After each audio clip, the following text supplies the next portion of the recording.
Many of us remember when Hurricane Dorian hit Atlantic Canada back in September of 2019.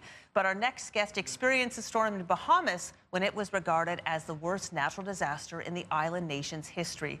Tara Pye from it now lives in New Brunswick, where she moved sight unseen after the hurricane. She has documented her experience in her book, The Ocean in Our Blood, which tells the story of Tara and her family's harrowing survival during the hurricane, its devastating aftermath, and their journey of resilience, trauma, recovery, and rebuilding a new life in a foreign country.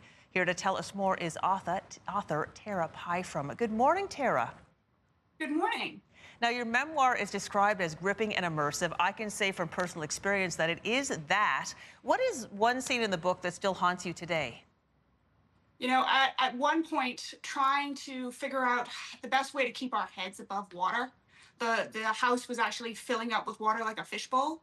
So we got to the point where we were terrified that we would end up with our heads pressed against our ceiling and no breathing room.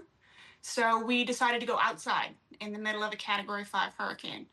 And we were only outside for about 30 minutes, but it was the worst 30 minutes of my entire life. I went under a couple of times. My wife had to pull me up by the back of my shirt. And that 30 minutes still haunts me. It's still difficult to speak about. I still get shaky when I try to speak about it. So it's a pretty intense portion of the book. Yeah, well, the book is very intense, but it's the first person perspective. It's your experience telling it about growing up on the island. And it's a really, the experience of when you're describing the disaster, that is very harrowing and gripping, but also just your experience rebuilding, like trying to rebuild your life after such a trauma. And you managed to do that. In fact, you and your family moved to New Brunswick sight unseen after the hurricane. So what was that adjustment like? Chaos. Complete and utter chaos. Trying to live one day at a time, 1 hour at a time. A lot of back and forth between my wife and I. We were at different points in our recovery at different times, so we were very rarely on the same page. We had a young daughter that we were trying to parent and help her deal with her own trauma. So yeah, a lot of days where everything felt hopeless, like it was never going to get any better, and we were just going to be stuck in this trauma-filled life permanently.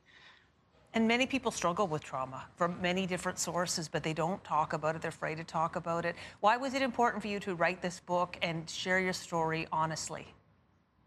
The book started out as therapy writing. So the book started out as I went to therapy, talk therapy. My therapist found out that I was an amateur writer, and she said, we're going to write it all down, and you're going to read it out again and again and again. It was desensitization, and it worked really well. But who wants to read someone's sniveling kind of therapy pages? But by the time I had gotten about a year into therapy, I realized that I had a portion that could be considered the heart of the book. And that kind of gave me real focus and something to look forward to and something to work towards. And so when I decided that I should have been listening to my wife all along and writing the book, I kind of had that drive. And with that drive came the realization that not just did I have a story to tell about surviving the storm, I had a story to tell about surviving trauma. Now, not everybody's ever been through a Category 5 hurricane, but everybody's got something that they're dealing with, whether it's present, whether it's past. Someone has a bad car accident or a cancer diagnosis. It's all trauma, and we all have to figure out how to deal with it for ourselves.